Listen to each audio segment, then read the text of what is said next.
Oi, Marcelo, tudo bom? Tá me escutando direitinho? Certinho. Tá límpido o Tá, áudio? Tá tranquilo? tranquilo. Vamos só aguardar a Inamara entrar para a gente poder começar aqui a nossa discussão a respeito do meio ambiente e da ocupação das encostas aqui na região metropolitana do Recife. Infelizmente, a gente teve um pequeno problema técnico aqui na primeira tentativa. A Inamara deve estar olhando daqui a pouco aí. Eu mandei de novo o link para ela, para que ela possa entrar para acompanhar a gente. Né? Mas, por enquanto, queria pedir, professor, que você se apresentasse aí para o pessoal da nossa página.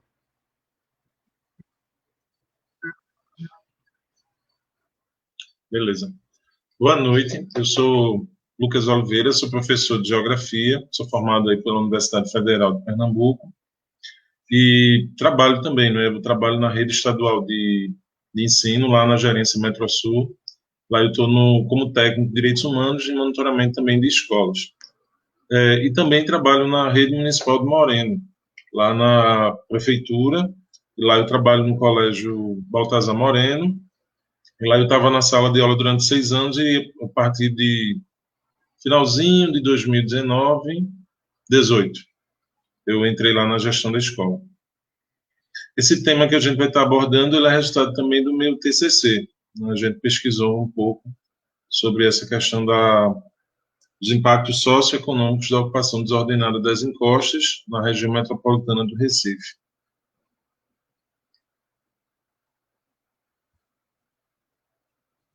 Terminou, Lucas? Tem uma Sim. falha aqui, rapidinho. O teu TCC, Lucas, foi a respeito dessa questão, né, da ocupação urbana aqui da região metropolitana e das dificuldades que se tem, né, por conta da ocupação desordenada. O que é que caracteriza para você essa ocupação desordenada do solo aqui e das encostas aqui da região metropolitana do Recife? Nós, na verdade, temos que fazer um resgate histórico quando a gente vai pensar nisso. Rapidinho, né? Lucas, finalmente conseguimos colocar os três aqui online. Oi, Namara. Espera aí, deixa eu... Teu microfone está desligado, Namara. Agora. Olá, muito boa noite, Marcelo. Seja muito bem-vinda. Acabei me perdendo por outras salas aí desta plataforma, mas que bom que a gente conseguiu o contato e estou aqui à disposição. Que bom, seja muito bem-vinda nessa primeira vez aqui nas lives do blog. Hoje a gente recebe Inamara, que é secretária executiva de Meio Ambiente aqui do estado de Pernambuco. É uma grande amiga, uma figura que conta com muito respeito. Aliás, são dois grandes amigos e duas figuras que eu respeito muito, né? Tanto Inamara quanto o Lucas. O Lucas já se apresentou, Inamara, antes de você entrar. Eu queria pedir para você se apresentar para a gente um pouco aqui da sua trajetória, sua formação aí também na área de meio ambiente e tudo mais. Muito bem. Primeiro, eu tenho que dizer que eu sou baiana. É uma baiana que adotou Pernambuco, já moro aqui há mais de 12 anos, sou apaixonada por essa terra. Sou jornalista e sempre fui militante na área de direitos humanos, feminista. Por uma circunstância, acabei me tornando gestora pública e enveredei pela questão ambiental. Nós assumimos em 2013 a Secretaria de Meio Ambiente e Sustentabilidade da cidade do Recife. À época, tinha à frente a secretária Cida Pedrosa, eu fui, naquela ocasião, gerente de sustentabilidade. A gente tocou, a gente fez parte de uma equipe que trabalhou a política climática na cidade do Recife, também a política de educação ambiental, enfim, mas tinham várias outras ações. Na sequência, a gente foi para a Secretaria da Mulher, também do Recife, e mais recentemente, desde 2019, estamos na gestão do secretário José Bertotti, na Secretaria Estadual de Meio Ambiente e Sustentabilidade do Estado de Pernambuco. Uma responsabilidade enorme. Acabei fazendo mestrado nessa área de gestão ambiental, depois de um MBA. Enfim, a gente vai procurando se apropriar, se aprofundar naquilo que é a nossa atuação, que é também uma paixão, é também uma militância, é o entendimento de que onde a gente atua, a gente precisa trabalhar para transformar o mundo.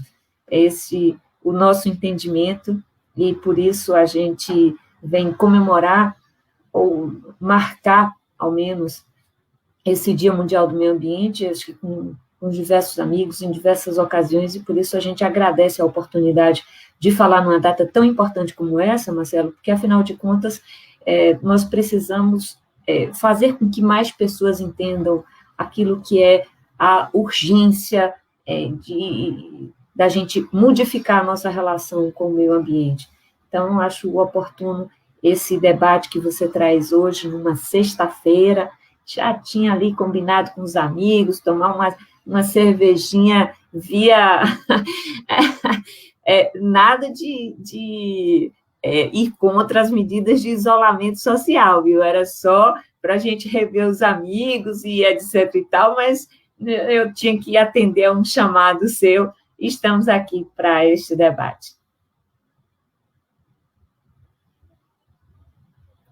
Agora é o seu microfone que está fechado. Pronto, foi.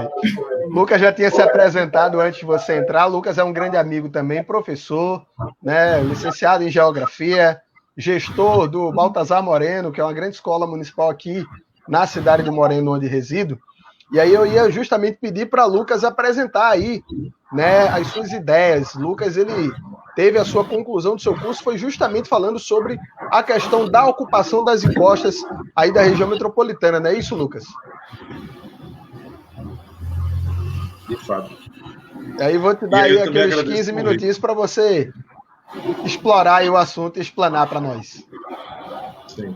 Agradeço o convite. A gente conhece o Marcelo lá do ano passado, né, falando um pouco da temática étnico-racial, e foi um prazer recebê-lo na nossa escola.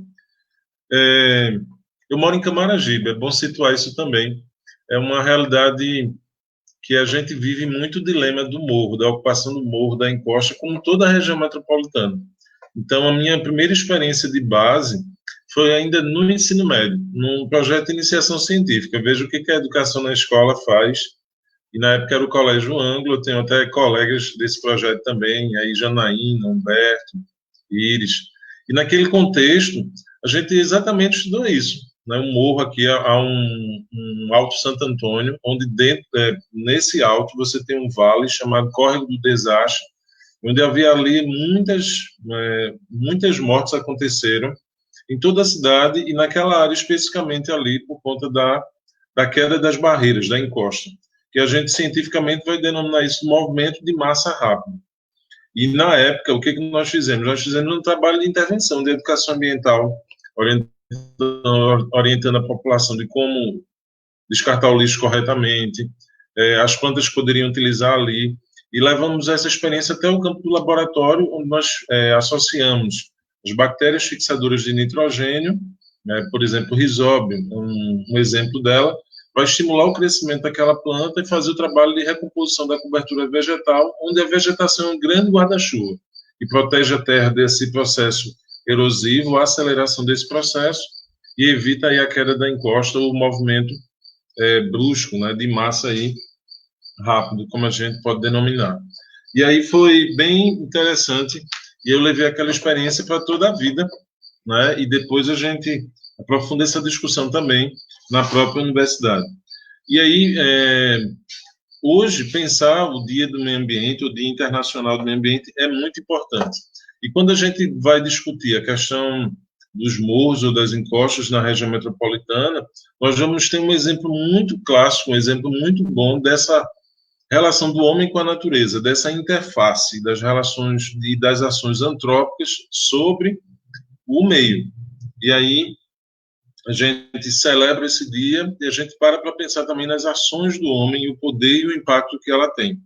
E aí a gente pensa nesse meio ambiente exatamente como isso, como esse elemento de sinergia, essa relação aí mesmo complexa, né? Muitas vezes de conflito, e que deveria ser, na verdade, uma relação mesmo de mutualidade. Esse seria o ideal. Ambos crescendo e sem ter um distanciamento, uma destruição natural. E aí seria, na verdade, o homem né, como esse ser que age sobre esse elemento físico, que se sustenta, se alimenta desses elementos físicos, o clima, o relevo, a vegetação, o solo, né, um exemplo aí bem clássico para essa ideia que a gente está defendendo aqui. E aí você vai ter, por exemplo, o surgimento da ideia de sustentabilidade. Em 1987, você vai ter o relatório Brundtland. Nesse relatório, é um primeiro grande estudo, onde você vai ter a definição muito simples de sustentabilidade. Utilizar os meios naturais sem comprometer essa geração presente, né? E sem comprometer também as gerações futuras, que elas tenham a capacidade de ter acesso à água, à vegetação, aos recursos naturais como um todo. E aí nós vamos ter que ver essa estrutura social, como ela está entrelaçada, e esse contexto econômico. E aí nós, quando a gente vai afunilando essa ideia, a gente olha para a nossa região metropolitana, onde você vai ter, hoje, atualmente, 14 municípios, o município de Goiânia entrou recentemente, com cerca de 4 milhões de habitantes, então você vai ter um elevado adensamento populacional, quer dizer, você vai ter quase 50% da população do estado concentrado nessa região, correspondendo a 70% cerca do PIB, né, de Pernambuco. E aí é o maior densamento populacional, o maior número de habitantes por metro quadrado aí da região Nordeste, e o quinto do Brasil está na região metropolitana. A caracterização natural, nós vamos ter o clima, não é? O clima tropical úmido, então um clima marcado por elevada temperatura o ano inteiro, então é esse calorzão que nós temos aqui, e nós vamos ter uma precipitação, uma quantidade de chuvas aí que vão estar caindo em torno de 1.700 milímetros de chuva ao ano, de 1.700 a 2.000 milímetros. E aí concentrado nesse período que nós estamos vivendo, que é o período do inverno. E aí nós vamos, infelizmente, ter de maneira muito recorrente nas matérias de jornal a queda, não é, dessas encostas, o movimento de massa rápida, e muitas vezes pessoas perdendo a sua própria vida nessa condição. Nós temos um solo, que é o que a gente pode chamar de latossolos ou argissolos, nessa parte mais alta, não é, dos morros, das encostas, de maneira geral, na planície, quer dizer, um solo profundo, né, um solo com bastante matéria orgânica de maneira original. Nós temos bastante argila também, né? Nós temos uma morfologia, quer dizer, como é que está caracterizado esse relevo? Nós vamos ter as colinas da zona da Mata Norte, e essa colina é intercalada exatamente com os tabuleiros, né, e os vales, né, e aí formando o que a gente vai denominar de formação barreiras. Então, nós vamos ter um grande semicírculo em torno de toda a região metropolitana, composto por esses morros, por essas encostas, um grande cinturão. Não é à toa que nós vamos ter esse problema, o desafio do gerenciamento, não é, desses morros, dessas encostas, em toda a região metropolitana. Não é à toa que você vai pensar num pacto mesmo para a região metropolitana, num contexto, não é, numa defesa civil, numa política pública estadual, que deve passar também pelas prefeituras nesse gerenciamento, tá? E aí nós vamos adicionar a esses fatores naturais, ambientais, tá? Você tem um declive, você tem um morro, você tem água, você teria originalmente a vegetação protegendo, mas aí o processo erosivo acontece de maneira natural, normal. Mas a ação do homem, nas últimas décadas, ou no último grande século aí, vem intensificando esse processo erosivo. E aí a gente deve pensar na dinâmica regional da cidade do Recife, né? A cidade do Recife como um fator de atração populacional. E aí, se você olha para a metrópole, no período colonial, nós vamos ter a capital do açúcar. Então, naturalmente, Recife já nasce como um entreposto comercial muito importante, a sua própria geografia, a partir do porto. Nós vamos ter, no finalzinho do século XIX, início do século XX, uma elevada urbanização, tá? Se você analisar os censos já do IBGE, os estudos a partir do IBGE, por exemplo, em 1890, você tinha 10% da população de Pernambuco na cidade do Recife. Em 1920, você vai ter cerca de 11,1%. Em 1950, você vai ter 15,5% da população aqui, tá? De maneira tal que você vai ter um elevado a concentração populacional, um elevado número de residências mesmo no centro desse Recife.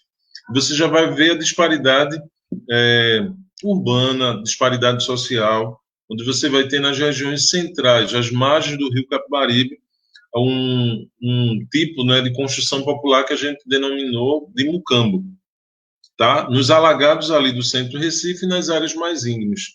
Então, o mucambo vai ser essa casa aí de barro, essa casa de taipa, esse casebre muito simples e que mereceu a atenção, né, dos governantes na época devido ao elevado número e o crescimento populacional que você tinha aqui, tá? Então, Recife vai surgindo, por exemplo, na década de 20, a partir, né, por exemplo, dos programas das grandes ferrovias que vão vir para cá, né, atraindo gente, população, emprego.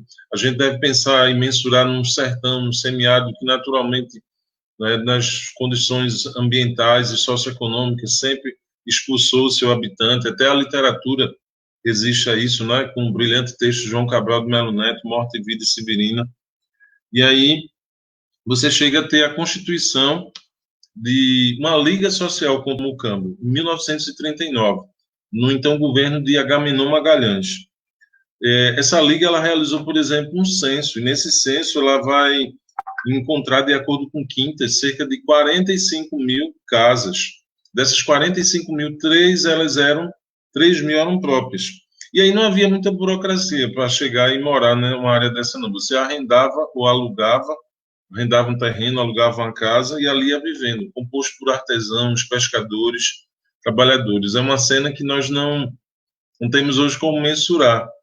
Por quê? Porque houve a junção e a união do poder público, de acordo aí com o grande professor Jean Bitu da universidade, né, ele vai exatamente discorrer, né, alguns estudos onde vai mostrar que houve uma associação do poder público, do governo da época, com a especulação privada, com o interesse privado na época, tentando já expulsar essas populações. Em 1961, nós vamos ter cerca de 100 mil moradias, 100 mil mucambos nessa área central do Recife, chegando a abrigar 400 mil pessoas. E aí, as primeiras levas que foram saindo do centro do Recife, por exemplo, foram ocupar o Morro da Conceição, já era uma área de romaria desde o final do século XIX. E aí você vai ter um movimento depois posterior constituído Terra de Ninguém, onde depois ainda vão aparecer donos e pseudo-donos para o morro, e aí o povo vai dizer, não, essa terra é nossa, e aí você tem um apadrinhamento, por exemplo, de Dom Helder Câmara nessa luta pela posse daquela comunidade, daquela população em torno do morro. E aí você vai ter mais fatores ainda que vão complicar essa dinâmica. Por exemplo, em 1960 e 1970 você vai ter as grandes cheias, a planície do Recife. Então a população vai ficando de fato numa condição muito mais precarizada. E aí você vai ter algumas iniciativas, como a construção das URs, do Ibura, da Coab, né, levando uma parcela ainda incipiente, poucas pessoas, mas tiveram acesso, dando conjunto a esses habitacionais que nós temos hoje. E aí você, mais uma vez, evidenciando esse interesse público-privado, porque essa terra é alvo de grande especulação e hoje você vai ter grandes prédios, grandes espigões ali naquela área central do Recife. Também, se a gente faz um resgate histórico, você vai ter, na década de 70 também, o desmantelamento da agricultura tradicional, por exemplo, no sertão do algodão, devido ao advento aí da terceira revolução tecnológica. Então, mais gente vai chegando para o Recife. Quando eu trabalho, por exemplo, a migração com os alunos, eu faço um exercício simples. Eu digo, olha, quem aqui tem algum parente no interior? E aí levanta a mão, e aí todo mundo vai levantando. Todos nós temos um pezinho aí nesse interior, essa herança. E o povo não saiu de lá a troco de nada. Exatamente as condições que não permitiram, e a gente vai ver esse sonho da cidade grande de tentar a vida.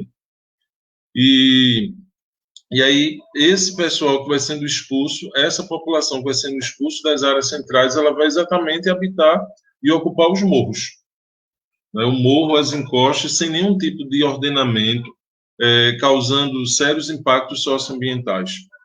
E aí a gente tem algumas falácias, por exemplo, quando a gente pensa nessa questão ambiental. A gente vai pensar, por exemplo, com a cidade grande, você vai ter muitos impactos ambientais, não é? Ou a culpa é da população de maneira geral, mas você vai ver que, de certa forma, os ricos vão ser aqueles, não é, que vão depredar mais, porque eles detêm os grandes meios de produção, as grandes fábricas, que têm um impacto fortíssimo sobre a natureza, e as populações mais simples vai caber a ela o ônus dessa produção, desse sistema capitalista, dessa cidade periférica que nós temos, e muitas vezes mal ordenada e pensada para aqueles que têm, que podem mais.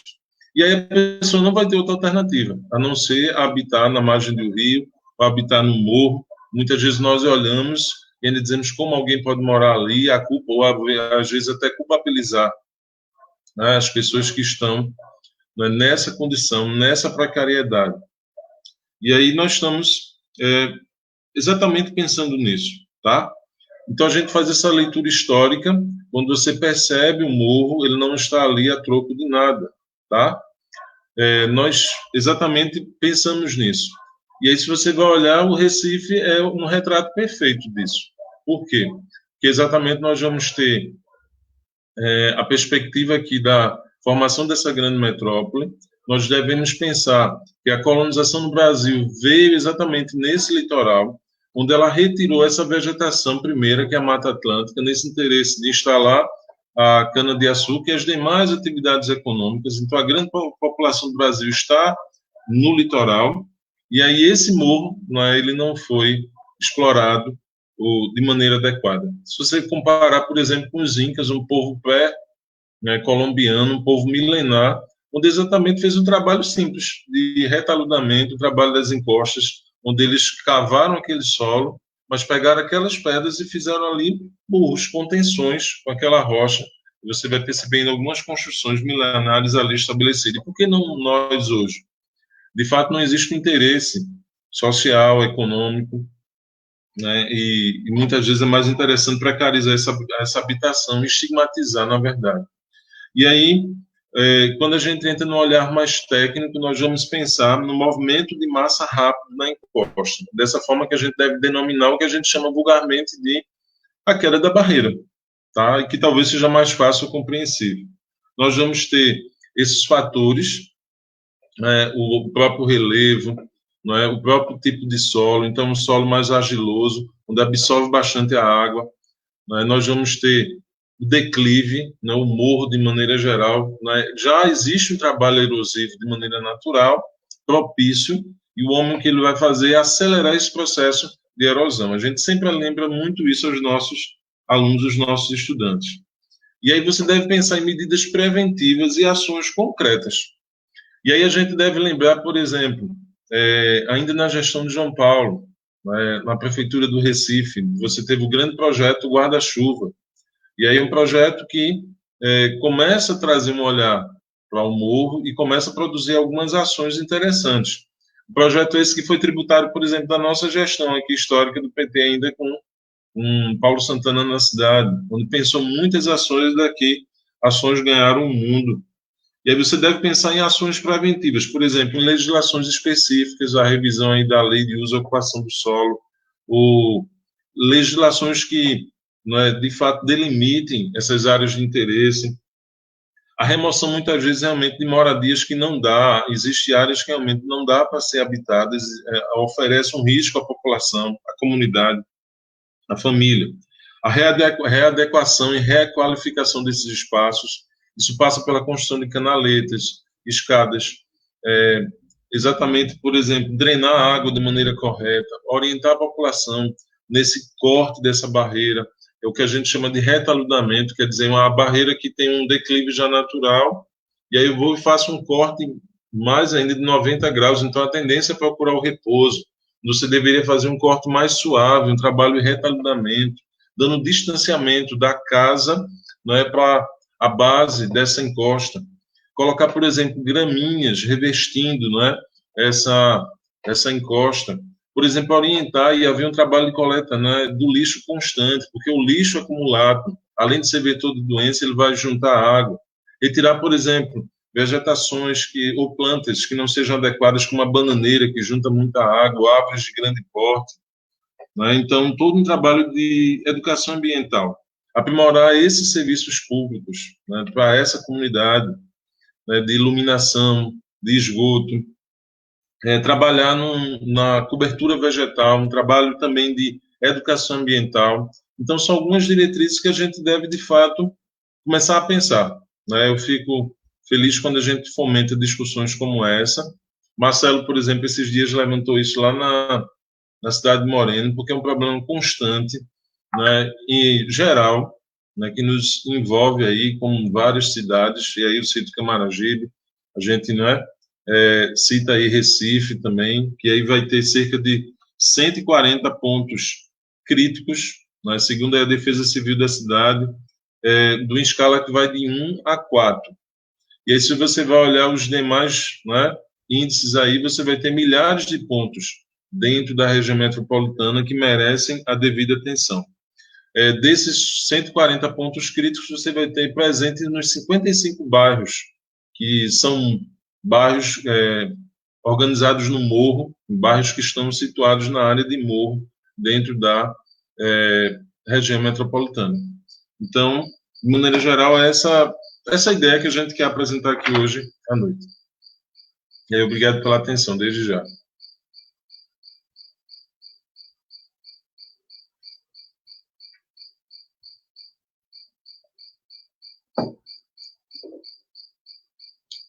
A gente está conseguindo te ouvir, não.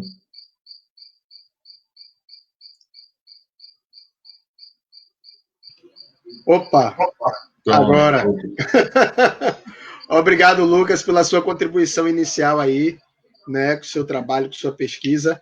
Vou passar agora para a Inamara Mello, para que ela possa, né, apresentar aí mais um pouco sobre essa discussão, para que depois a gente vá dialogando também com as pessoas que estão assistindo a gente a respeito desse tema tão importante, não só porque é o Dia Mundial do Meio Ambiente, mas porque, de fato, né, a ocupação urbana nos conglomerados, que são essas cidades da região metropolitana do Recife, causam muitas dificuldades para o desenvolvimento das cidades, né, para a nossa relação com o meio ambiente e para a nossa relação interpessoal também. Tem muita dificuldade, inclusive, de compreensão da realidade que é vivida por quem reside nessas áreas de encosta. Eu a minha infância inteira, residi em área de encosta e sei bem como é essa realidade. Inamara, é com você, minha querida. Muito bem, vamos aqui tentar contribuir com esse debate, Marcelo. Bom, eu começaria destacando aqui a importância desse tema. Acho que a falta de moradia está na raiz da ocupação desordenada dos morros, e a falta de moradia, por sua vez, tem a ver com desigualdade social. A gente, na verdade, está submetido a um modelo de desenvolvimento marcado, né, pelas ideias neoliberais, essa forma moderna do capitalismo, que defende a economia de mercado, defende a redução do papel do Estado, e isso, por sua vez, acaba por promover o agravamento da crise ambiental. Eu acho que é muito salutar a gente pensar qual é esse cenário que a gente discute neste ano de 2020, neste Dia Mundial do Meio Ambiente, qual é o cenário que a gente celebra, digamos assim, o Dia Mundial do Meio Ambiente, e como é que a gente relaciona a questão ambiental com a moradia e a ocupação desordenada das cidades. Eu penso que é muito importante a gente olhar este cenário brasileiro, entendendo, né, que nós estamos enfrentando um cenário de golpe, de ruptura do regime democrático, de falta de democracia, e isso chegou a um nível, né, bastante exacerbado, para além da grave crise sanitária e de recessão econômica que a gente está enfrentando agora. Nós temos a desestruturação dos estados e municípios, basicamente uma falência dos serviços públicos. Os serviços públicos, eles não dão conta de atender aquilo que é a necessidade da população das grandes cidades. Basicamente 80% ou quase 85% da população brasileira vivendo nas cidades.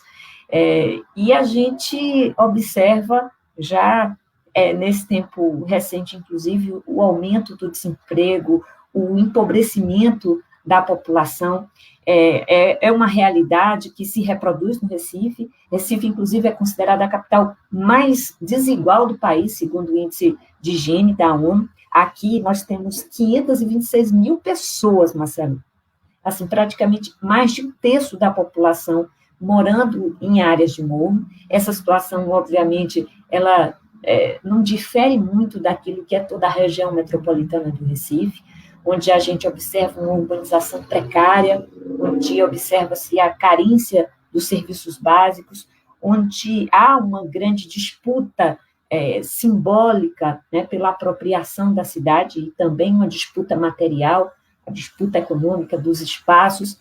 A gente sabe que a pobreza que habita as cidades, ela tem sexo, ela tem cor, ela tem CEP, ou seja, a gente tem nesta população aí, neste mar de desigualdade que nós enfrentamos, as mulheres negras que vivem aí nas favelas, nos morros, nas encostas, e isso é uma questão bastante complexa, e tudo isso afeta a questão ambiental.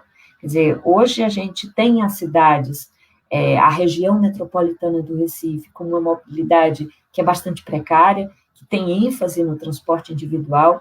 Aqui é uma região bastante vulnerável às mudanças climáticas. A capital pernambucana, por exemplo, é considerada a 16ª cidade mais vulnerável do mundo. Tem até uma publicação tem uma publicação que diz assim: os 100 lugares que você precisa conhecer antes que acabem. E o Recife está entre esses lugares que a gente precisa cuidar. E aqui a gente tem um saneamento deficitário, a escassez de áreas verdes, tem até algumas áreas verdes consideráveis, mas isso não é distribuído em toda a população, então você vê grandes áreas, basicamente, da população pobre, da população mais pobre da cidade, que, na verdade, não tem acesso a uma área de lazer, a um parque, não tem acesso a árvores, uma arborização urbana. Isso implica em ilhas de calor, impermeabilização do solo. A gente tem problemas os mais diversos, e a gente precisa relacionar isso àquilo que é o modelo de desenvolvimento. Então, quando a gente olha para as encostas da cidade do Recife, nós temos aquilo que é a ação antrópica e a ocupação de locais que não deveriam ter moradias, mas a gente, na verdade, se olhar direito, isso revela o tamanho da desigualdade desse modelo social, não é outra coisa. Então, essa forma, né, moderna, né, do capitalismo é algo que agrava a crise ambiental no mundo. E a gente tem aí um crescimento exponencial da população, cada vez maior a população das cidades. A gente deve chegar aí em 2025 com cerca de 8 bilhões de pessoas no planeta, e a gente sabe que isso tem um impacto muito grande, particularmente quando é tão desigual aquilo que é a distribuição de renda neste modelo capitalista, neste modelo de desenvolvimento. A gente teve essa vinda para as cidades, aconteceu de forma muito rápida, quer dizer, em 1970, a população rural passava de 60%, e a gente agora está invertendo essa lógica. A gente tem perto de 40% somente agora sendo como população rural, mais de 60% como população urbana, e em países como o nosso, a gente enfrenta essa questão de forma muito crítica, né? Das coisas que eu estudo e que foi também objeto do meu mestrado, que eu tratei sobre mudanças climáticas e medidas de adaptação, a gente tratou da história do plano diretor do Recife e teve a oportunidade de acessar diversos dados importantes. Eu quero dizer para vocês que eu entendo hoje a questão ambiental primordial, assim, essa aqui é a questão-chave dos nossos tempos, da contemporaneidade, a questão do enfrentamento às mudanças climáticas. Eu pontuo isso como sendo a questão-chave. Então, se a gente quer ter uma nova relação com a questão ambiental, nós precisamos, sim, observar aquilo que é o enfrentamento às mudanças climáticas. Isso não é uma coisa para daqui 10 anos, 15 anos, 20 anos, não, de forma alguma. Eu acho que o planeta tem dado uma série de alertas, a gente tem visto cada vez mais as chuvas que têm ocorrido, inclusive aqui na região metropolitana, são chuvas cada vez mais concentradas, são chuvas que antes levavam uma semana para chover, chove em poucas horas aqui na região metropolitana. Isso tem um impacto sobre essa cidade, que é a cidade informal, que é a cidade dos morros, que é a cidade sem infraestrutura. Isso aumenta a vulnerabilidade que nós enfrentamos. Tem estudos, inclusive, que apontam que praticamente a cidade vai perder um terço daquilo que é o seu território, um terço do território estaria comprometido aqui na cidade do Recife, se a gente continua com o nível atual das emissões de gases de efeito estufa, que vai impactar no aumento da temperatura da Terra, no aumento médio da temperatura, e isso cria grandes problemas para cidades do porte do Recife e aqui no entorno. Jaboatão, Recife e Olinda, particularmente, que são cidades aqui da costa pernambucana, né, e a gente tem diversos outros problemas relacionados a essas áreas de morro.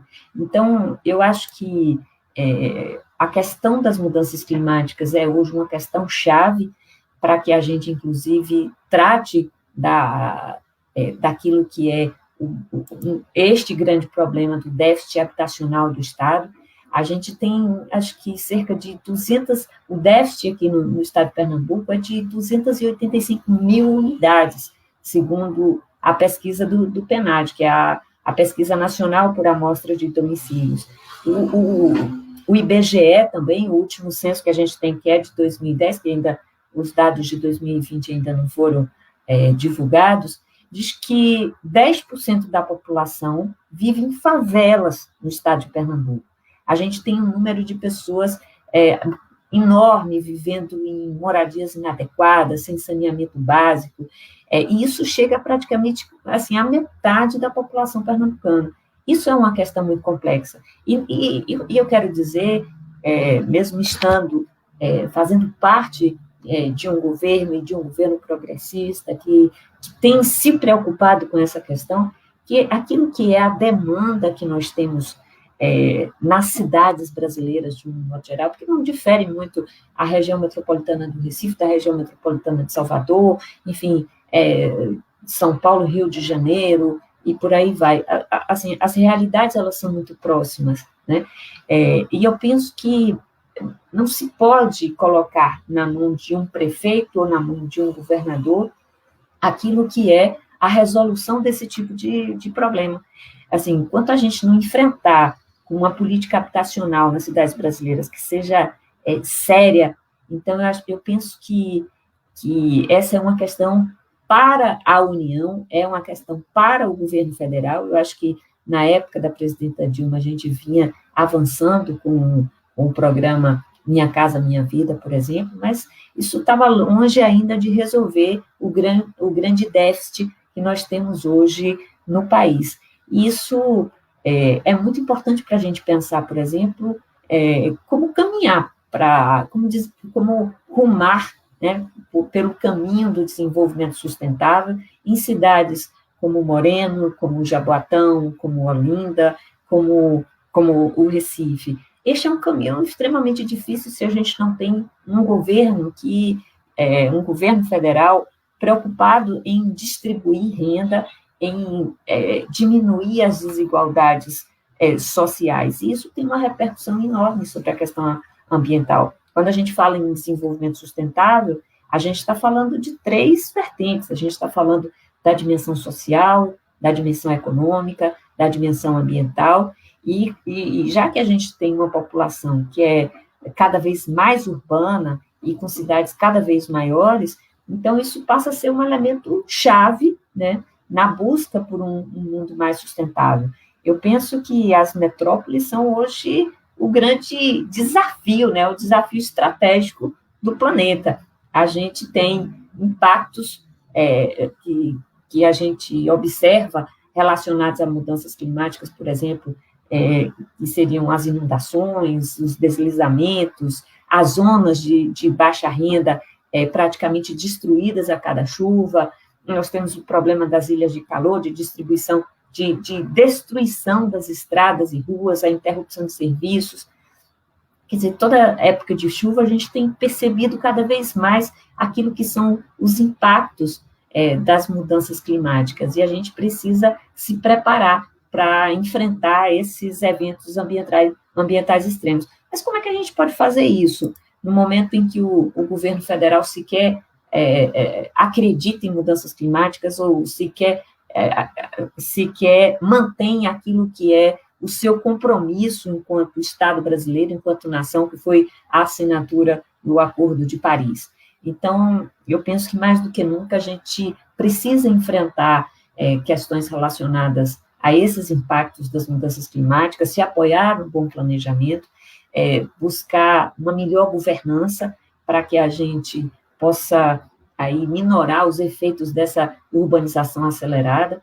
A gente tem que pensar na questão ambiental dentro dessa perspectiva social, dentro dessa perspectiva econômica. A gente, para isso, precisa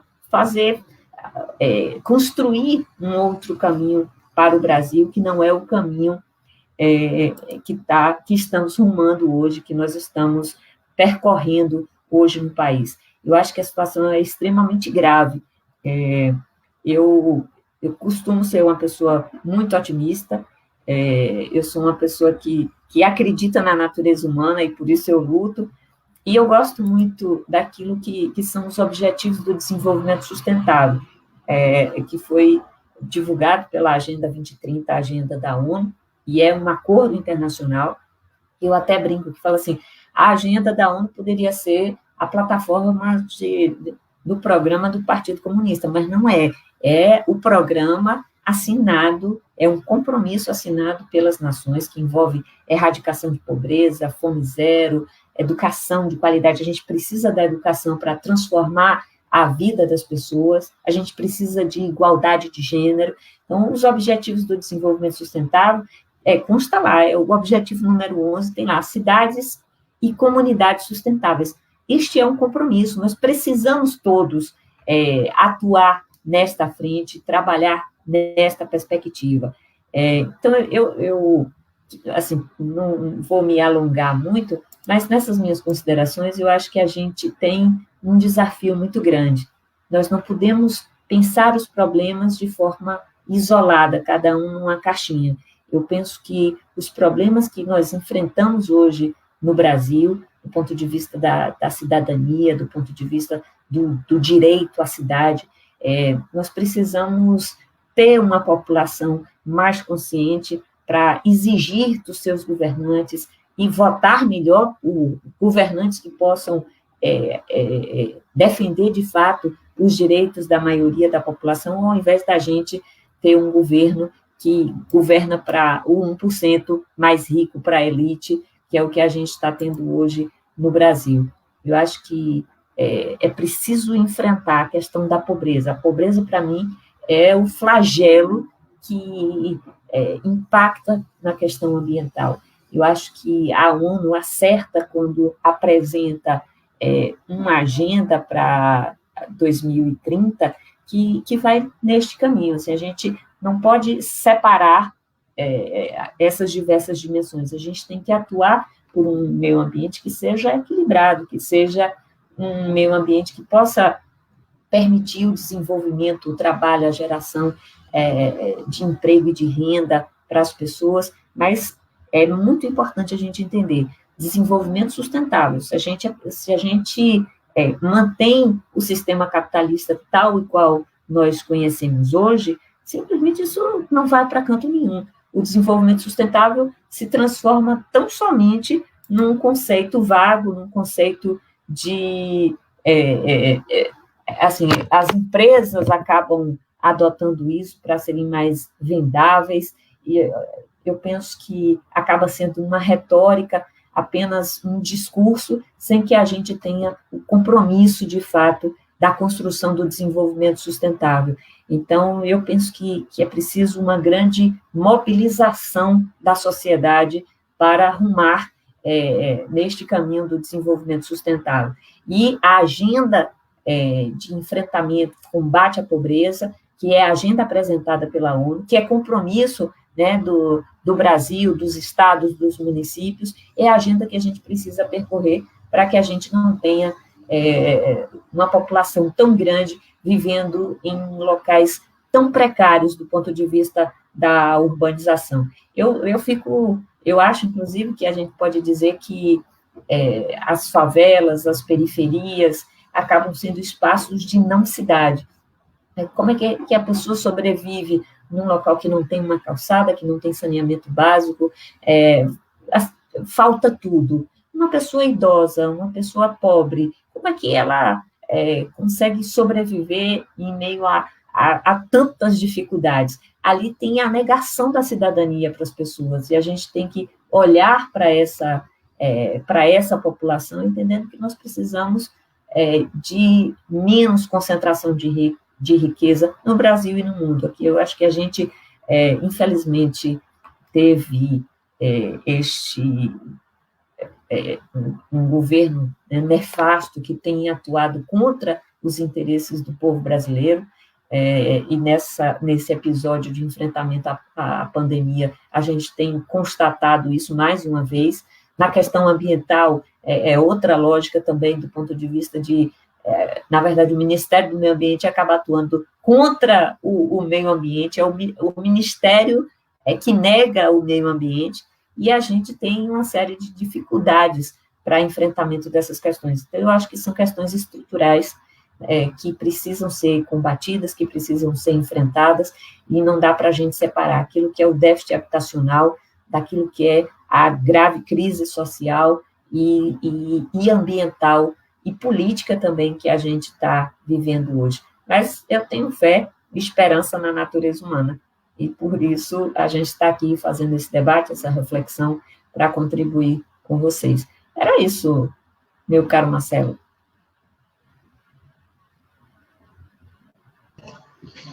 Muito obrigado, Inamara. Agora deixa eu trazer de volta aqui o Lucas também, para que a gente possa agora... Lucas, você quer comentar um pouco do que a Inamara colocou para a gente aí? Não, ela faz uma leitura macro e é bem-vinda e salutar, e é a verdade pura. O som dele ficou cortado para mim. Foi. Eu estou dizendo que você faz uma leitura válida quando você faz uma leitura macro, uma leitura maior dessa realidade. Isso é um fato. Quando a gente vai ter um déficit habitacional na casa de milhões no Brasil. Então, é o sonho ainda de possuir e de ter uma casa própria. Então, por exemplo, meu pai sempre cuidou do bem do outro, né? Ele administrou sempre granjas aí, né? Pau d'Alho, Carpina, Camaragibe, e foi constituir uma casa própria em Beirando lá depois dos 50 anos, veja bem a realidade, né? E às vezes não é um lugar ideal ainda, né? Então, o Brasil, ele carece de fato dessa política, que ela tem que ser pensada de maneira nacional, com rebatimento também nos estados e nas prefeituras, na comunidade que chegue de fato na periferia.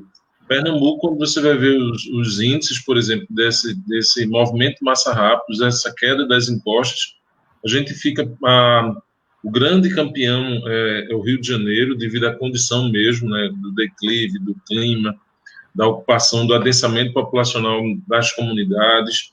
Você tem Minas, São Paulo, você vai ter a Bahia e Pernambuco despontando aí, né, entre esses grandes estados que vai ter esse enfrentamento desse problema, tá? E nós estamos vendo o acirramento mesmo dos dilemas ambientais. Recife é a maior ilha de calor do mundo, né? Isso é um fato, né? Nós temos, por exemplo, grandes espigões nessa orla que impedem a entrada, né, dessa circulação de ventos, vai barrar, você vai ter aí a questão da vegetação, a retirada, né, dessa vegetação, você vai ter o acréscimo aí do asfalto, né, e aí essa questão térmica que vai sendo associada, os carros. Não basta vislumbrar que cerca de 2 ou 3 meses, onde o mundo para, né, a natureza sente um fôlego, mas é simplesmente num estado momentâneo.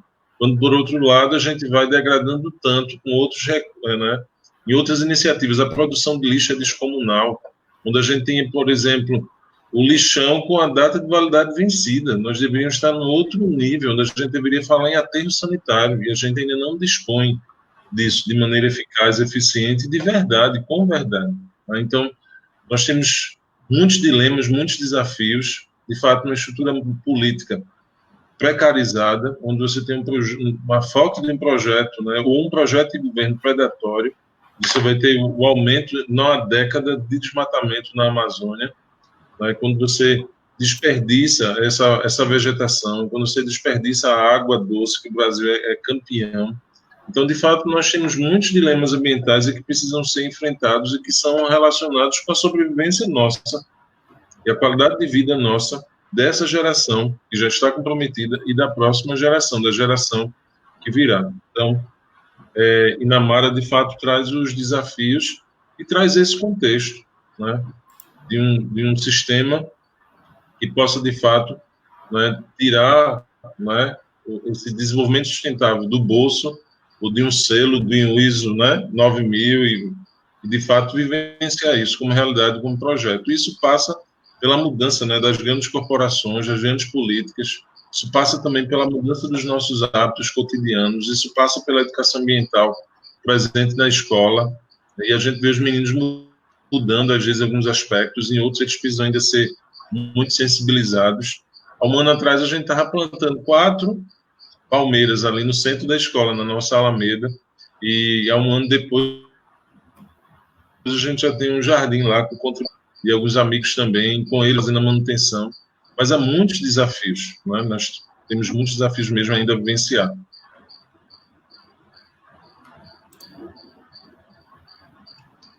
E aí, Anamara? Marcelo, um comentário? Então, é assim, eu acho que é interessante a gente trazer sempre para o cotidiano nosso, o contexto que a gente está vivendo agora, né?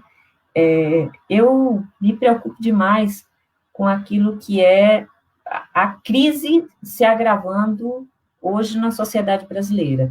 A gente está tendo o enfrentamento dessa pandemia e a gente está verificando uma possibilidade da economia chegar a um estado de depressão, não é verdade? Assim, a gente tem uma grande retração econômica em função das medidas de isolamento, etc. e tal, para tentar conter a pandemia e tentar salvar vidas, é bom que se diga, e a vida está em primeiro lugar, e a gente, por outro lado, não tem um Estado nacional que possa garantir aquilo que é a sobrevivência das pessoas. Então, diante deste empobrecimento e já se fala no fechamento de muitas empresas, etc. e tal, como é que fica agora a situação da vida nos morros, a situação da moradia agora, se já era tão difícil antes? Assim, quando a gente pensa em fazer a quarentena, se manter em isolamento social, morando nos morros, eu acho que é interessante a gente comentar que eu penso que a crise hoje que a gente está enfrentando com a Covid-19, ela é extremamente séria e ela é uma crise que pode nos dar a oportunidade de aprender algumas lições, porque eu consigo fazer uma relação aí muito clara com a questão ambiental e com a emergência climática, tá certo? Lucas, ele coloca aspectos aí relacionados às ilhas de calor, a resíduos, etc. e tal. Eu puxo isso muito para a questão da ampliação das vulnerabilidades socioambientais em relação ao enfrentamento das mudanças climáticas. Ou seja, cada vez que a gente tem um aumento de temperatura e a gente vai alterando aquilo que é o clima no planeta, os efeitos numa cidade que são de uma cidade que é sem infraestrutura e que tem uma população tão vulnerável, a tendência é que essa situação se agrave cada vez mais.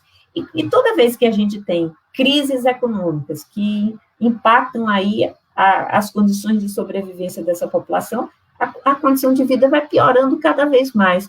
Então, eu penso que hoje a situação nas favelas, nos morros, aquela população que vive hoje sem infraestrutura, sem serviços básicos, essa é uma população que está seriamente ameaçada. E eu temo muito por uma convulsão social, aquilo que é assim, o agravamento de fato da crise. E o que é pior, a gente não consegue enxergar uma população consciente disso e sabendo que pode reivindicar, que pode se mobilizar para transformar essa realidade.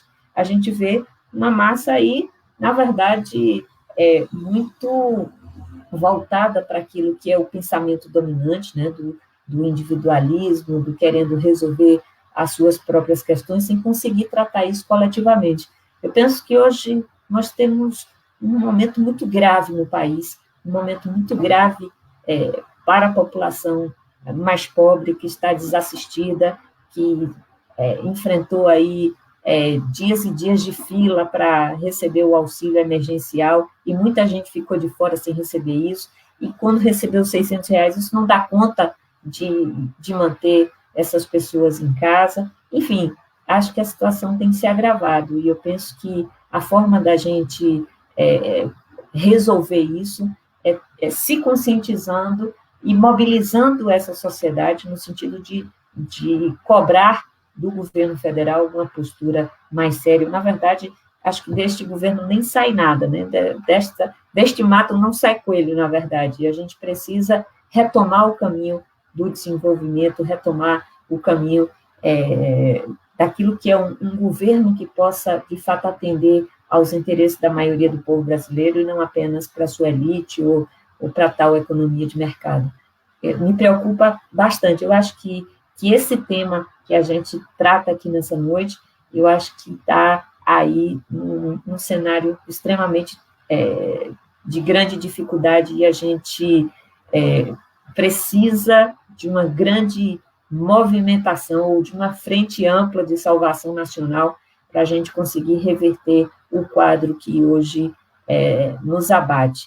Acho que estados e municípios sozinhos têm poucas condições de enfrentar uma crise da gravidade que nós estamos tendo hoje no país. Acho que era isso que... Hein, Lucas? Seu microfone está desligado, Lucas. Seu microfone está desligado, Lucas. Deixa eu ligar aqui. Vá. Pode falar agora. Ok. Eu gosto da fala de Inamara quando ela traz esse contexto das mudanças climáticas. Quando a gente analisa, né, a grosso modo, você vai ter duas correntes. A negacionista, e que ela está com muito fôlego, né? Você vê o governo americano, quando ele não assina o Acordo de Paris, ele traz esse contexto de negar. E, às vezes, alguns números, né, o painel mesmo da ONU alega-se isso, que foram talvez mexidos até demais. Alguns cientistas querendo embasar algumas teorias, e quando a gente pensa num período que a Terra, a gente está vivendo um período de uma interglaciação, quer dizer, aquele desenhozinho mesmo da Era do Gelo, há 200 mil anos atrás nós tivemos um período mesmo de congelamento, que foi a nossa última glaciação. A partir daí a gente tem um resfriamento, naturalmente, né, um aquecimento desse planeta, caminhando para uma próxima era glacial. Então você já tem gradualmente um aumento dessa temperatura. Você associa isso à Revolução Industrial. Então, a emissão e o aumento do monóxido de carbono na atmosfera. A partir de 200 anos, esse número vai se elevando. E de um planeta que já espelha de maneira natural. Né? Uma queimada natural, você tem emissão de monóxido de carbono nos vulcões, que já vão fazendo isso. Quer dizer, tem um natural, uma ação humana. Então, mesmo que vocês tenham uma vertente negacionista, mas você vai dizer, poxa, a gente de alguma forma precisa colocar o pé no freio, porque a natureza já caminha talvez nesse sentido, você vai agregando a isso. Então nós estamos vivenciando mesmo, né? No último século, um aumento significativo dessa temperatura, onde você já vai ver, né, de fato, o fenômeno. E a longo prazo, o que acontecerá? Quais serão os impactos dessas mudanças climáticas nesse modo e nesse estilo de vida nosso? Impacto na natureza, impacto nas pessoas, na humanidade. Então, a gente fala de morro, mas um morro que, né, é vivo, né, um morro que está lá, tanto do ponto de vista ambiental quanto do ponto de vista social, onde as carências estão lá, né, evidenciadas e precarizadas. Então, a gente viveu momentos... Sim. Eu completo, Lucas. Me dá um ganchozinho aqui para eu completar essa questão que você traz. Eu acho que é bastante pertinente isso. A gente, na verdade, hoje tem um momento aí do negacionismo, né? A gente tem um momento aí de negação da ciência, que isso tem causado grandes problemas, e faz com que a população ela não reaja à altura dos grandes desafios que se apresentam. Então, assim, é fundamental que a gente tenha o entendimento da necessidade de defender a ciência hoje no país, defender a ciência, o conhecimento, aquilo que é produzido pelas universidades, porque a gente não pode estar em pleno ano de 2020, né, no século XXI, com entendimentos que sejam de negação da ciência. Assim, quando a gente fala sobre a questão climática, que não é, inclusive, uma novidade, desde 1896 já vinha, as previsões climáticas já se apresentavam, e a gente tem hoje aquilo que é o IPCC, que é o painel intergovernamental de mudanças do clima, que reúne aí milhares e milhares de cientistas em todo o mundo. Na verdade, o último relatório, 1,5 grau, que foi lançado pelo IPCC, na verdade, passou por cerca de 140 mil comentários e revisões ao texto relacionados aí a pesquisadores, os mais diversos no mundo inteiro. Então, assim, aquilo que é hoje o entendimento de que as mudanças climáticas estão em curso e que isso não se trata, isso difere da variabilidade climática, que é aquilo que é o natural do planeta, daquilo que é, de fato, a intervenção humana sobre o clima, isso está posto e colocado como algo, assim, é aquilo que o Carlos Nobre, ele fala o seguinte, se não tem 100% de certeza, porque a gente não tem como prever o futuro e alguma coisa pode interferir na vida futura, mas essa, com certeza, é a melhor explicação que a ciência tem hoje, que é cientificamente a mais robusta e que não apareceu outra ainda para substituir. Então, se a gente entende que a ciência está caminhando para isso e tem algo sólido, consistente, não tem por que a gente não acreditar. A gente tem que trabalhar com o princípio da precaução e falar assim, ora,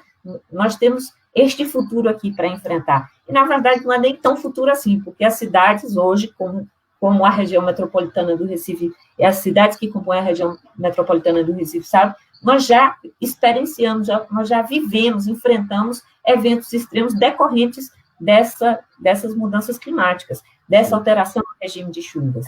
Então, isso é uma questão importante e a gente não pode negar a ciência, a gente tem que defender aquilo que as universidades, os estudos, aquilo que a ciência está apontando. É a mesma coisa da gente chamar a Covid-19 de gripezinha. Então, é a mesma coisa. Dizer que não tem mudança climática decorrente da ação humana é a mesma coisa de dizer a Covid-19 é uma gripezinha. E a gente já viu aí que já morreram mais de 32 mil pessoas no país, está morrendo mais de um brasileiro por minuto, e isso está na nossa cara. A gente tem que enxergar e tem que enfrentar, não é verdade?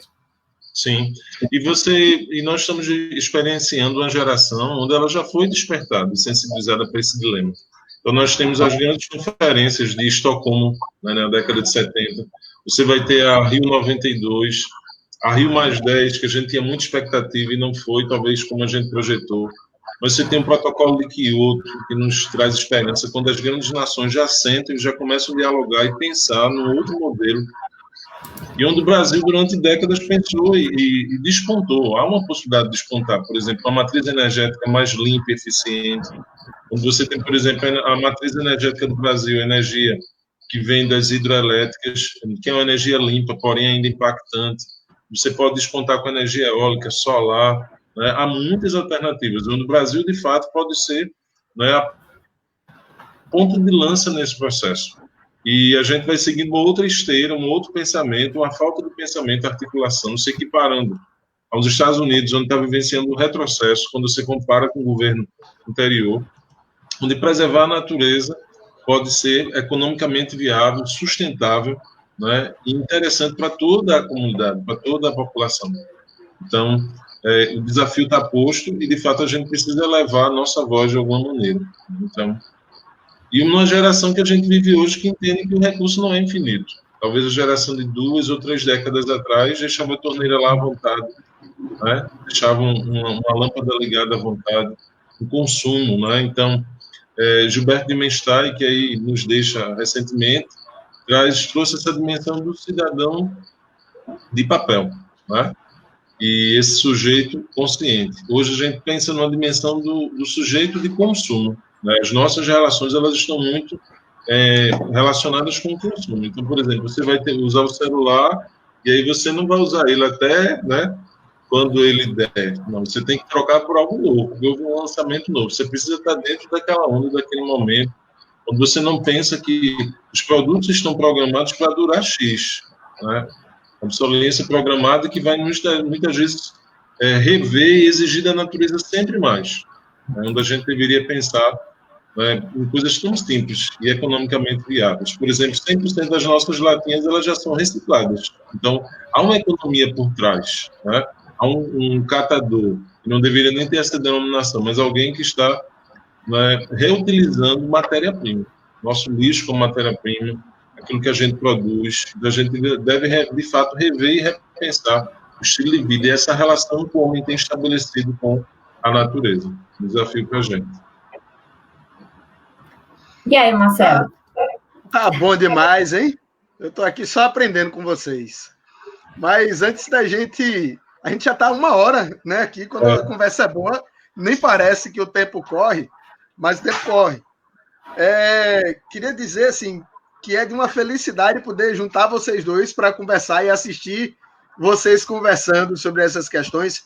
São questões que são muito importantes para a vida da gente nas cidades. Muita gente, às vezes, quando a gente fala assim, vamos debater sobre a questão do meio ambiente, e as pessoas não entendem que o meio ambiente é o lugar onde elas vivem. Elas acham que o meio ambiente é aquela floresta amazônica lá no norte do país, que a pessoa não conhece, que ela não, talvez até nem pretenda conhecer, talvez não tenha nem a oportunidade de desconhece que tem o meio ambiente urbano, né? Na verdade, o meio ambiente urbano também é meio ambiente.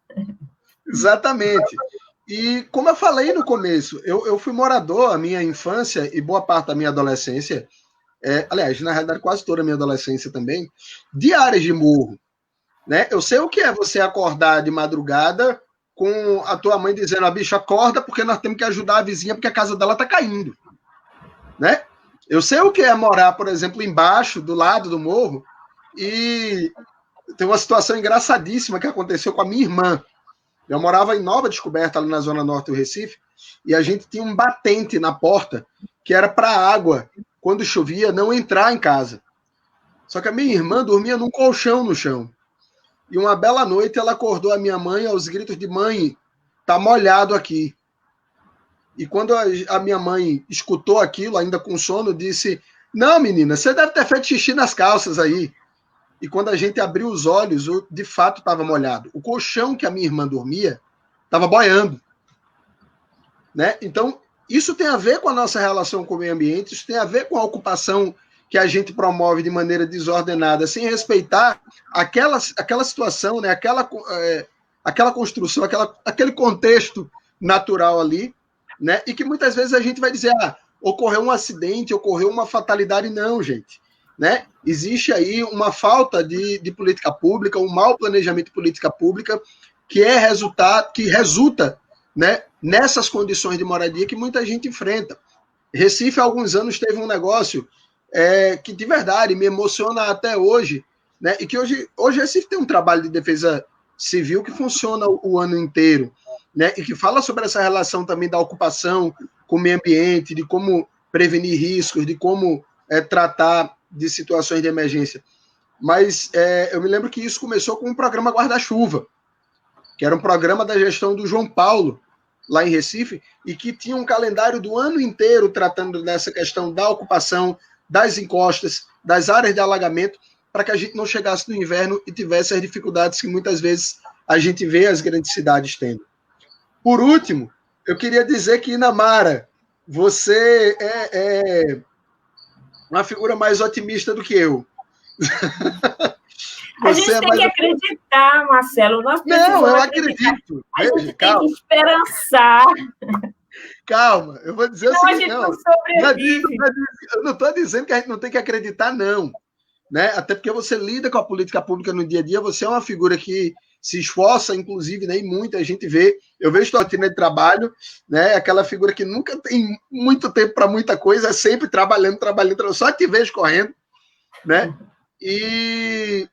Mas, assim, eu acredito que tanto a questão ambiental, quanto a questão da habitação, quanto a defesa da ciência, quanto a defesa do conhecimento, quanto a tomada de decisão racional no poder público, hoje no Estado brasileiro, tudo isso se encontra ameaçado de tal forma que só tem um jeito, que é Bolsonaro caindo. Para mim, não tem outra alternativa. Eu não acredito que seja possível a gente avançar na construção de políticas públicas e com a participação popular garantida para que a gente acerte, né, nas decisões de políticas públicas no país, sem que o Bolsonaro caia. Então, assim, a gente vai continuar na luta, a gente vai ocupar os espaços que a gente puder ocupar, mas a gente precisa passar para quem está nos assistindo essa consciência veemente, assim. As políticas públicas no Brasil estão sob risco direto enquanto esse projeto de poder que nega a ciência, que nega o conhecimento, que nega a participação, que nega a democracia, não estiver fora do poder. Concordo contigo. Só o que eu falei de que eu acredito na natureza humana é justamente, eu acredito que as pessoas vão se mobilizar em algum momento para este caminho que você está falando. Eu acho que a gente não pode perder a esperança e achar que a política acabou, que o mundo acabou. Eu acho que a gente precisa entender que nós podemos construir um futuro melhor para as próximas gerações, e a gente tem uma responsabilidade com isso, é a responsabilidade da cidadania, é a responsabilidade com quem vem aí à frente. Nós não podemos repassar para as futuras gerações um mundo acabado, tá certo? Então, a gente tem hoje grandes líderes mundiais, o Trump nos Estados Unidos, a maior potência econômica, e a gente tem aqui no Brasil, são duas lástimas do ponto de vista daquilo que é a condução do país. Quer dizer, o que a gente tem hoje são lideranças que têm, inclusive, um pensamento eugenista, que estão deixando as pessoas morrerem à míngua. Então, é muito importante a gente tirar lições deste processo da pandemia para a gente transformar a realidade. Então, eu sou otimista no sentido de acreditar na natureza humana, que algum dia essas pessoas acordarão e vamos lutar e vamos transformar essa realidade. Eu acredito também que é possível a gente transformar o modelo de desenvolvimento que a gente vive, não dá para a gente manter este sistema capitalista desta forma, inclusive, que só degrada a questão ambiental e só amplia aquilo que é o fosso entre pobres e ricos. Então, a gente precisa esperançar e se mover neste futuro sustentável. Eu creio nisso, acho que a gente pode tirar lições dessa pandemia e, quem sabe, ela também nos ajude, inclusive, a tomar um novo rumo político, para que a gente tenha as garantias do ponto de vista dos direitos sociais, dos direitos ambientais, dos direitos, né, que interessam a maioria do povo.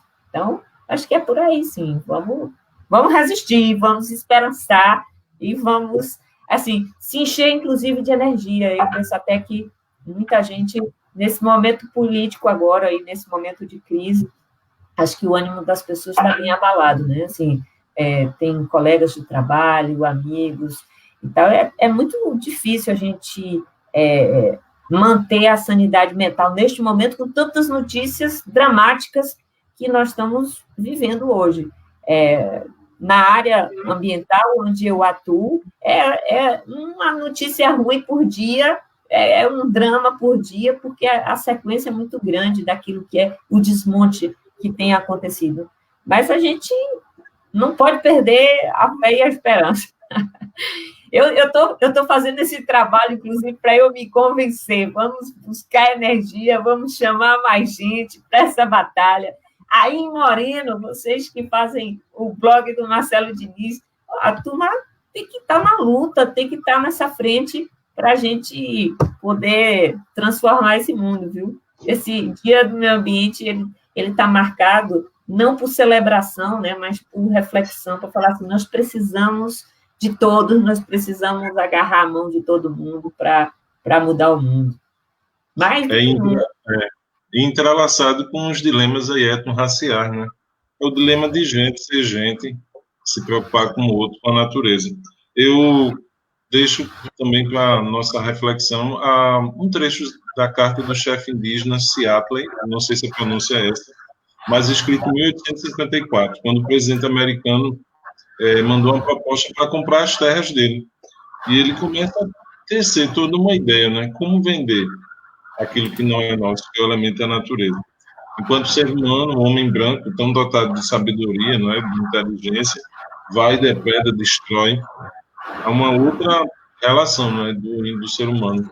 Por exemplo, os índios, eles promoviam o desmatamento na vegetação, né? Pode ser até espantoso, mas era um desmatamento local. Ele retirava, ele abria aquela clareira, estabelecia ali a sua ocupação, né? A sua casa, a sua moradia, coletava frutos, caçava e depois ele ia embora, né? E aquela vegetação depois tinha o pousio da terra e podia descansar.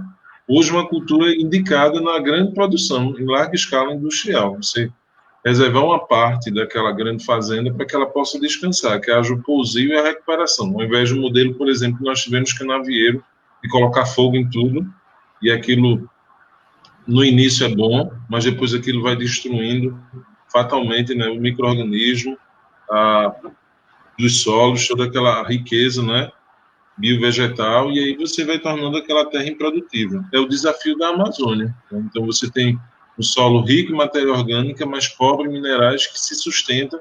Quando a floresta está de pé, as folhas vão caindo e vão decompondo. Então, se você tira aquilo para colocar pasto, na primeira geração vai até funcionar, mas depois nós vamos ter um grande deserto e perdendo toda aquela riqueza, né, biológica, natural, que nós já fizemos com os grandes biomas aqui do leste, né? A Mata Atlântica. E o chefe indígena, ele diz, olha, o que ocorrer com a terra recairá sobre os filhos da terra. O homem não tramou o tecido da vida, ele é simplesmente um dos seus fios. Tudo que o fizer o tecido fará a si mesmo.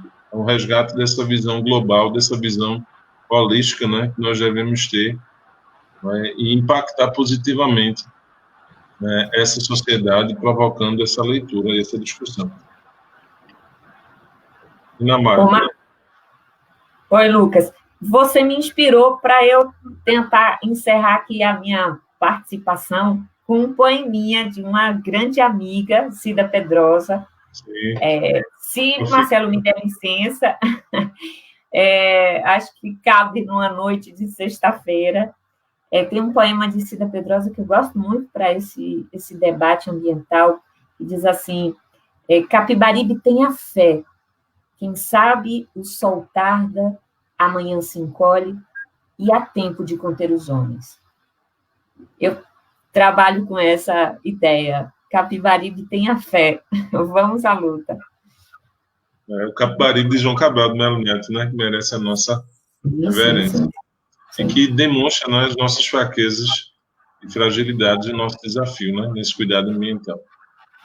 Marcelo, abraço. Agradeço, viu? Participação. Inamara, também é um prazer estar com você.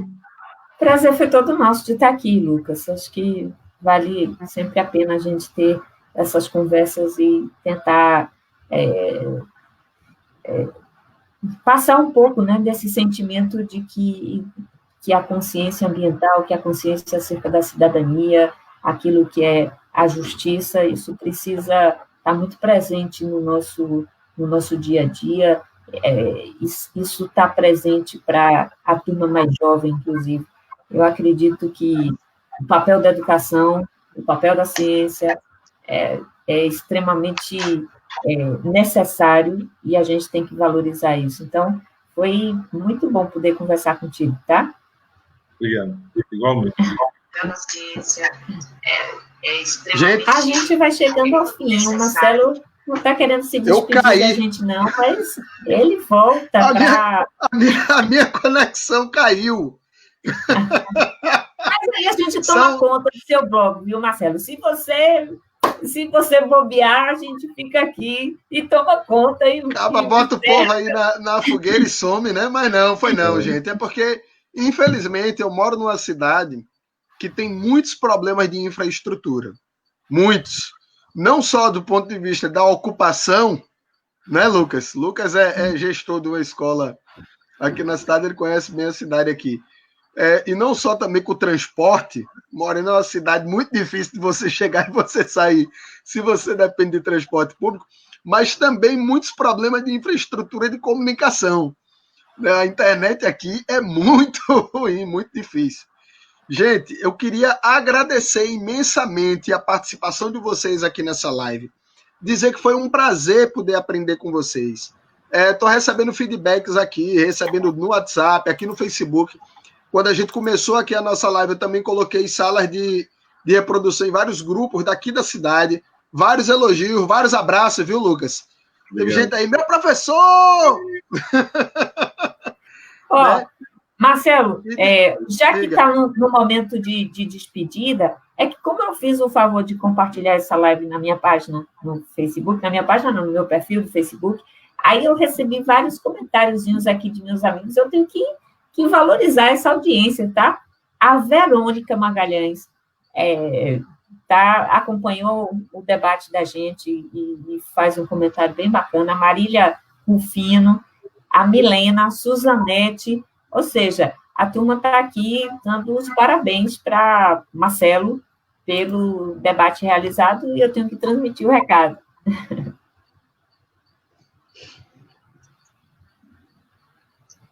Massa! Eu tô com um lagzinho aqui no som, Inamara. Eu tô com um lagzinho aqui no som. Ok, mas acho que nós demos o recado. Vamos agora para... vamos sextar agora, né, Marcelo? Vamos sextar agora, que tá bom. Deixo um abraço para vocês, um abraço para Lucas, um abraço para Marcelo. Parabéns, Marcelo, pelo trabalho do blog. Eu acho que esse blog tem tudo para crescer. Eu acho que você tem feito um excelente trabalho aí com a comunicação. Eu acho que o espírito é esse, de trazer temas necessários, importantes para o debate da cidade, tá? Grande beijo para você. Obrigada pelo convite. Muito obrigado e espero poder sempre contar com sua participação aqui e a participação do Lucas também. Vai mandar seu recado final, Lucas? Sim, um abraço, olha, para Suzanete, Marília, a turma lá de Moreno. Eu sou meio leigo aí eu não postei em canto nenhum, só botei para um amigo ou outro no Zap, enfim. É um prazer nós estarmos juntos e que a gente possa empreender ações práticas, né? Muito além da nossa teoria, para que a gente possa ter uma possibilidade de esperança e de um alento, né, de dias melhores, é o que a gente espera. Valeu, Marcelo, obrigado, e Inamara mais uma vez. Okay. Valeu, gente, um abraço. Vamos esperançar. Vamos esperançar, Inamara. Valeu. Tchau.